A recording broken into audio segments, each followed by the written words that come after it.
बिस्मिल्लाहिर्रहमानिर्रहीम। TSS में खुशामदीद। TSS से मैं हूँ आपकी chemistry teacher Fiza Sheema. My dear students, हमने सेकेंड ईयर केमिस्ट्री का चैप्टर 7 स्टार्ट किया हुआ है जिसका नाम है fundamental principles of organic chemistry. आज हमारा लेक्चर नंबर 11 है। आज का टॉपिक है हमारा आइसोमेरिज्म। स्टूडेंट्स, आइसोमेरिज्म 2 लेक्चर्स में कवर होगा, लेक्चर 11 और लेक्चर 12। लेक्चर 11 में हमने स्ट्रक्चरल आइसोमेरिज्म को डिस्कस करना है। जैसा कि आप जानते हैं कि आज का हमारा लेक्चर स्ट्रक्चरल आइसोमेरिज्म पर मुश्तमिल है। स्ट्रक्चरल आइसोमेरिज्म में हमने पोजीशन आइसोमेरिज्म को डिस्कस करना है, फिर फंक्शनल ग्रुप आइसोमेरिज्म को डिस्कस करना है, उसके बाद हम मेटामेरिज्म पे बात करेंगे और सबसे लास्ट पे हम टाटोमेरिज्म को डिस्कस करेंगे। माय डियर स्टूडेंट्स, हमारे टॉपिक से रेलिवेंट चैप्टर 7 की एक्सरसाइज में अगर कोई क्वेश्चन होगा, कोई एमसीक्यूज, कोई शॉर्ट क्वेश्चन, कोई लॉन्ग क्वेश्चन, तो हम वो भी डिस्कस करेंगे। बेटे, अब हम डिस्कस करने लगे हैं position isomerism.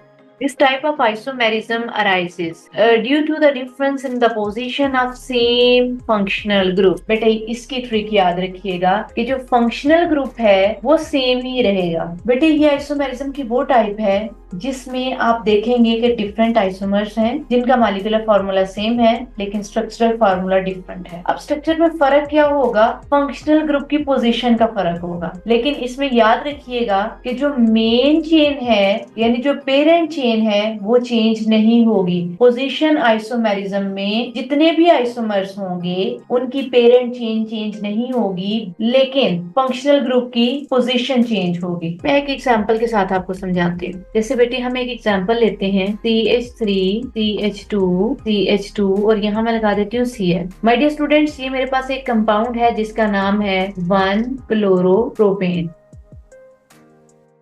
My dear students, में ये मेन चीज जिसमें 3 कार्बन है और उनके साथ हाइड्रोजन अटैच, और बेटे ये फंक्शनल ग्रुप है। यहाँ पे फंक्शनल ग्रुप इस कार्बन के साथ अटैच है। माय डियर स्टूडेंट्स, अब अगर हम फंक्शनल ग्रुप की पोजीशन चेंज करते हैं यानी CH3, ये जो कार्बन है इसके साथ में Cl अटैच कर दूं, इधर एक H आएगा फिर, और यहाँ पे CH3, बस ये फंक्शनल ग्रुप जो है इसकी पोजीशन चेंज की है। ये अब सेकंड कार्बन के साथ अटैच है। बेटे, आप इस एग्जांपल में देख सकते हैं ये मेन चेन है और इस एग्जांपल में ये मेन चेन है। देख लो, दोनों कंपाउंड्स में मेन चेन सेम है, बस position of functional group different है। यहाँ पे जो फंक्शनल ग्रुप है वो फर्स्ट कार्बन के साथ अटैच है, और अगर हम इस एग्जांपल की बात करते हैं, पहली ये कार्बन है, दूसरी ये है और तीसरी ये, सेकंड कार्बन के साथ यहाँ पे फंक्शनल ग्रुप अटैच है। माय डियर स्टूडेंट्स, ये दोनों एक दूसरे के पोजिशनल आइसोमर्स हैं और ये फिनोमेना पोजिशनल आइसोमेरिज्म कहलाता है। बेटे, इसका अगर हम नाम लिखें तो ये होगा 2-क्लोरोप्रोपेन। आप नेम में भी देख सकते हैं, इस मॉलिक्यूल में फर्स्ट पोजीशन पे क्लोरो ग्रुप था और इस मॉलिक्यूल में सेकंड पोजीशन पे क्लोरो ग्रुप है। बेटे, अगर इनके मॉलिक्यूलर फार्मूला की बात करें तो इनमें 3 कार्बन, 7 हाइड्रोजन और 1 Cl मौजूद है। ये मॉलिक्यूलर फार्मूला दोनों का। आप देख सकते हैं कि ये दोनों एक दूसरे के आइसोमर्स हैं और इन दोनों का मॉलिक्यूलर फार्मूला सेम है। और यहाँ पे एक मेन पॉइंट जो आपने याद रखना है, इसमें arrangement of carbon atom remains same. Carbon atom की जो अरेंजमेंट है वो सेम रहेगी। आप यहाँ पे देखें, ये अरेंजमेंट है कार्बन एटम्स की और इसमें ये अरेंजमेंट है कार्बन एटम्स की। तो दोनों आइसोमर्स में arrangement of carbon atom same है, बस position of functional group different है। सेम फंक्शनल ग्रुप की पोजीशन डिफरेंट हो सकती है, ये वाली एग्जांपल हमने पढ़ ली है। अब हम एक और एग्जांपल देखने लगे हैं जिसमें हम ये देखेंगे कि मल्टीपल बॉन्ड्स की पोजीशन भी डिफरेंट हो सकती है। जैसे CH2 double bond, CH single bond, CH2 single bond, CH3। बेटे, अगर इसके मॉलिक्यूलर फार्मूला की बात करें तो वो है C4H8। इसका नाम है 1-ब्यूटीन क्योंकि इसमें डबल बॉन्ड मौजूद है। माय डियर स्टूडेंट्स, अगर आप इस एग्जांपल की बात करते हैं तो डबल बॉन्ड जो है वो फर्स्ट पोजीशन पे मौजूद है। अब बेटे, अगर मैं इस कंपाउंड में जो डबल बॉन्ड मौजूद है उसकी पोजीशन फर्स्ट की बजाय सेकंड कर दूं, यानी इस तरह से कर दूं CH3 bond CH double bond, CH double bond CH3, तो माय डियर स्टूडेंट्स, इसका भी मॉलिक्यूलर फार्मूला C4H8 ही है, लेकिन इसमें मल्टीपल बॉन्ड की पोजीशन चेंज हो गई है, यानी अब ये 2 ब्यूटीन बन गया है। माय डियर स्टूडेंट्स, अब ये क्या बन गया है? 2 ब्यूटीन। अब अक्सर स्टूडेंट्स परेशान हो जाते हैं कि मैम ये 2 ब्यूटीन कैसे है। जरा तवज्जो करिएगा बेटे, जब आप कार्बन को नंबरिंग करते हैं तो ये फर्स्ट कार्बन है, ये सेकंड है, ये थर्ड है और ये फोर्थ है। सेकंड कार्बन पे डबल बॉन्ड मौजूद है तो हम लिखेंगे 2 ब्यूटीन। अगर इधर बात करें, ये 1 है, 2 है, 3 है और ये 4 है। यहाँ पे देखा जाए तो फर्स्ट कार्बन के साथ डबल बॉन्ड मौजूद है तो हम लिखेंगे 1 ब्यूटीन। तो बेटे यहाँ पे आपने देखा कि मॉलिक्यूलर फॉर्मूला दोनों का सेम है, लेकिन दोनों का स्ट्रक्चरल फॉर्मूला डिफरेंट है। तो हम कह सकते हैं कि ये दोनों कंपाउंड्स जो 1 ब्यूटीन है और 2 ब्यूटीन है, ये एक दूसरे के आइसोमर्स हैं। यहाँ पे आपने नोट किया कि कार्बन एटम की अरेंजमेंट हमने चेंज नहीं की। बेटा अब हम डिस्कस करने लगे हैं फंक्शनल ग्रुप आइसोमेरिज्म। इससे पहले हमने डिस्कस किया था पोजीशन आइसोमेरिज्म, यानी ऐसे आइसोमेरिज्म जिनमें कार्बन चेन हमने चेंज नहीं की थी, उसकी अरेंजमेंट चेंज नहीं की थी, बस फंक्शनल ग्रुप की पोजीशन चेंज की थी। जो अब हम पढ़ने लगे हैं ये है फंक्शनल ग्रुप आइसोमेरिज्म, यानी इन आइसोमेरिज्म में फंक्शनल ग्रुप चेंज होगा। मॉलिक्यूलर फॉर्मूला सेम रहेगा but different functional group. But याद रखिएगा इसकी दो कंडीशंस हैं। पहली कि मॉलिक्यूलर फॉर्मूला सेम होगा, दूसरी कंडीशन इसकी ये है कि इसमें फंक्शनल ग्रुप डिफरेंट होंगे। तो ऐसे आइसोमर्स फंक्शनल ग्रुप आइसोमर्स होते हैं और ये फिनोमेना फंक्शनल ग्रुप आइसोमेरिज्म होता है। माय डियर स्टूडेंट्स, इसे हम एग्जांपल के साथ डिस्कस करते हैं। हमारे पास है, माय डियर स्टूडेंट्स, मेरे पास मॉलिक्यूलर फार्मूला है C2H6O। ये मॉलिक्यूलर फार्मूला है। अगर मैं इसके स्ट्रक्चर्स ड्रा करूं तो दो ड्रा कर सकती हूँ। एक ये है CH3OCH3 और दूसरे की अगर मैं बात करूं तो वो होगा CH3 bond CH2 bond OH। My dear students, यहाँ पे अभी बात की कि मॉलिक्यूलर फार्मूला सेम होगा लेकिन डिफरेंट फंक्शनल ग्रुप्स होंगे। तो बेटे ये देखें, मॉलिक्यूलर फार्मूला क्या है, सेम C2H6O। आप नोट कर सकते हैं कि जो दोनों कंपाउंड्स मैंने ड्रा किए हैं दोनों में कार्बन एटम्स दो हैं, हाइड्रोजन 6 और एक ऑक्सीजन है। पहली कंडीशन पूरी हो रही है कि सेम मॉलिक्यूलर फार्मूला है। दूसरी कंडीशन है कि डिफरेंट फंक्शनल ग्रुप्स हैं। इस कंपाउंड में OH फंक्शनल ग्रुप है और इस कंपाउंड में O जो दो कार्बन एटम्स के साथ अटैच्ड है। तो देखें दोनों कंपाउंड्स में फंक्शनल ग्रुप डिफरेंट है। बेटे ये कंपाउंड है ईथर और ये कंपाउंड है अल्कोहल। डियर स्टूडेंट्स, इन दोनों कंपाउंड्स में मॉलिक्यूलर फार्मूला सेम है लेकिन फंक्शनल ग्रुप्स डिफरेंट है।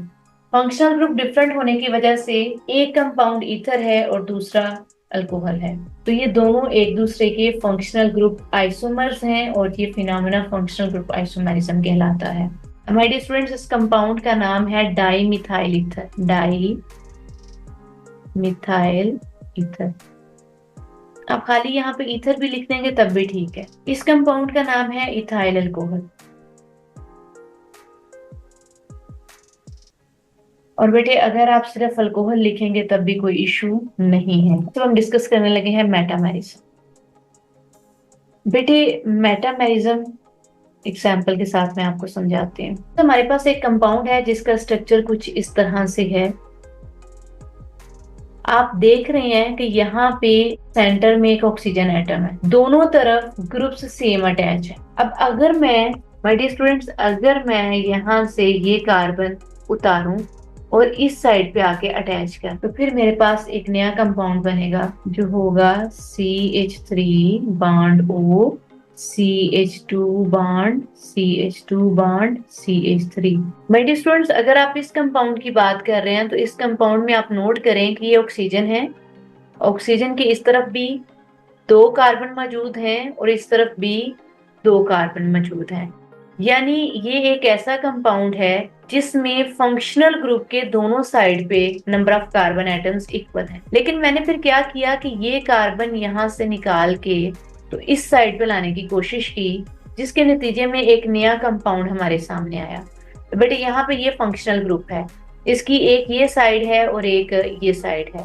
आप देख रहे हैं कि लेफ्ट और राइट दोनों साइड में number of carbon atom change हैं due to unequal distribution of carbon atoms on either side of functional group. जो आइसोमर्स बनते हैं वो बेसिकली मेटामर्स होते हैं। तो अगर फंक्शनल ग्रुप के दोनों तरफ number of carbon atoms different हों तो फिर हमारे पास एक नया कंपाउंड बनता है जिसके नतीजे में ये दोनों कंपाउंड्स एक दूसरे के मेटामर्स हैं। बेटे ये जो फर्स्ट कंपाउंड है हमारे पास, इसमें ये भी इथाइल ग्रुप है और ये भी इथाइल ग्रुप है, तो ये डाई इथाइल हुआ, डाई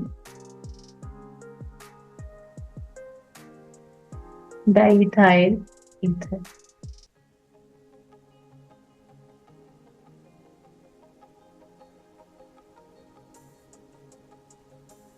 और अगर मैं इस कंपाउंड की बात करूं तो यहाँ पे एक कार्बन है और यहाँ पे 3 कार्बन है। बेटे 3 कार्बन है, स्ट्रेट में है, तो मैं लिखूंगी N प्रोपाइल, ठीक है। और ये मिथाइल है, मिथाइल। बेटा इसका जब नेम लिखेंगे तो नाम इसका कुछ इस तरह से होगा, methyl hyphen N hyphen propyl.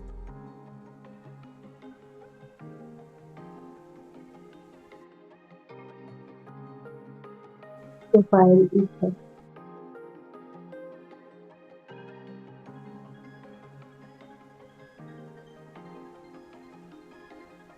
तो बेटे ये दोनों कंपाउंड्स हैं, एक है डाई इथाइल ईथर और दूसरा है मिथाइल एन प्रोपाइल ईथर, के दोनों एक दूसरे के मेटामर्स हैं। तो कह सकते हैं डाई इथाइल ईथर, जो पहला है कंपाउंड हमारे पास, ये डाई इथाइल ईथर है। दूसरा कंपाउंड एन प्रोपाइल ईथर है, ये दोनों एक दूसरे के मेटामर्स हैं और ये फिनोमिना मेटामेरिज्म कहलाता है। बेटे गिनिए जरा कितने कार्बन है डाई इथाइल ईथर में, 1 2 3 4, 4 कार्बन है, तो C4 हुआ। हाइड्रोजन कितने हैं इसमें, 3 4 5 6 7 8 9 10, हाइड्रोजन 10 है और एक ऑक्सीजन है।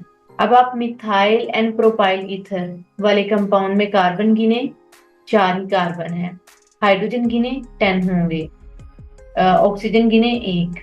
तो बेटे इन दोनों का मॉलिक्यूलर फॉर्मूला सेम है। आई होप आपको समझ आ गई होगी। माय डियर स्टूडेंट्स, आज के लेक्चर की लास्ट टर्म है tautomerism. This type of isomerism arises due to shifting of proton from one atom to other in the same molecule. Molecule एक ही है, एक ही मॉलिक्यूल में प्रोटॉन एक जगह से दूसरी जगह शिफ्ट हो जाता है। बेटे इस फिनोमिना को हम टाटोमेरिज्म कहेंगे। ये मैं आपको एग्जांपल के साथ समझाती हूँ। बेटे हमारे पास अमाइनो एसिड है, अमाइनो एसिड में सेंटर में कार्बन होती है, ठीक है, एक तरफ COOH होता है, एक तरफ NH2 होता है, एक तरफ R होता है और जो चौथा बॉन्ड है बेटे वो H के साथ होता है। यूं कार्बन के 4 बॉन्ड कंप्लीट हुए हैं और चारों बॉन्ड डिफरेंट ग्रुप्स के साथ हों, अमाइनो एसिड कहलाता है। जैसे एक तरफ COOH ग्रुप है, NH2 ग्रुप है, एक तरफ H और एक R। तो बेटे ये हमारे पास एक मॉलिक्यूल है, ये हमारे पास क्या है, मॉलिक्यूल है। इस मॉलिक्यूल में बेसिकली प्रोटॉन शिफ्ट होना है, proton shift from one atom to other.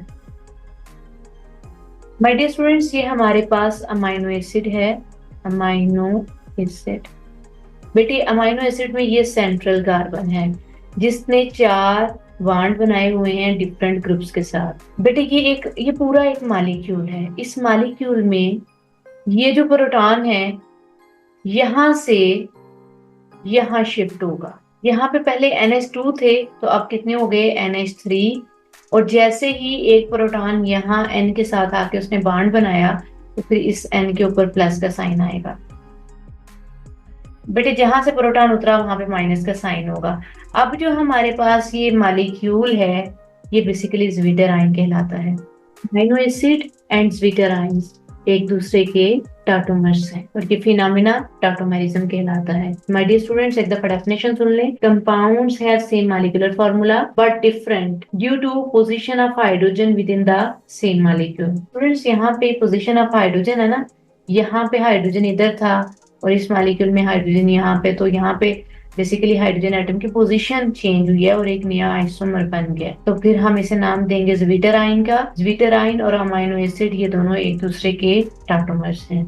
Dear students, आज के इस लेक्चर में हमने स्ट्रक्चरल आइसोमेरिज्म्स को डिटेल में देखा, जिसमें हमने चेन आइसोमर्स को डिस्कस किया। चेन आइसोमर बेसिकली जो कार्बन चेन है, जो पेरेंट चेन है, जो मेन चेन है, उसकी नेचर चेंज कर दी जाए या उसमें फर्क डाल दिया जाए तो हमारे पास जो आइसोमर बनता है वो चेन आइसोमर कहलाता है। पोजीशन आइसोमेरिज्म, इसे हम पोजिशनल आइसोमेरिज्म भी कहते हैं। इसमें हमने ये देखा कि फंक्शनल ग्रुप की पोजीशन अगर चेंज कर दी जाए तो हमारे पास एक नया आइसोमर बन जाता है। फिर इसके बाद हमने फंक्शनल ग्रुप आइसोमेरिज्म देखा। ये ऐसा फिनोमेना था जिसमें मॉलिक्यूलर फार्मूला तो सेम था, लेकिन एटम्स की अरेंजमेंट चेंज करने से फंक्शनल ग्रुप ही चेंज हो जाता है। फिर उसके बाद मेटामेरिज्म डिस्कस किया।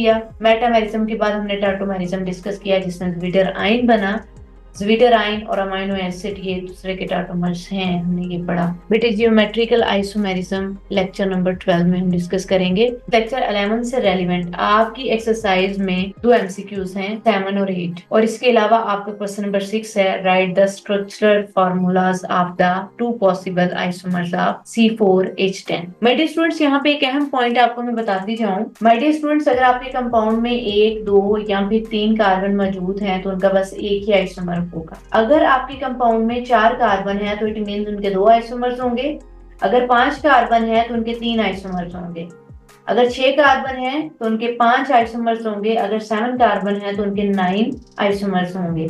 अगर 8 कार्बन है आपके कंपाउंड में तो वो कंपाउंड 18 आइसोमर्स बनाएगा, या आप कह लें कि उस कंपाउंड से 18 आइसोमर्स बन सकते हैं। माय डियर स्टूडेंट्स, हमारा चैप्टर 7 का एक लेक्चर रह गया है और वो है लेक्चर नंबर 12। अल्लाह हाफिज।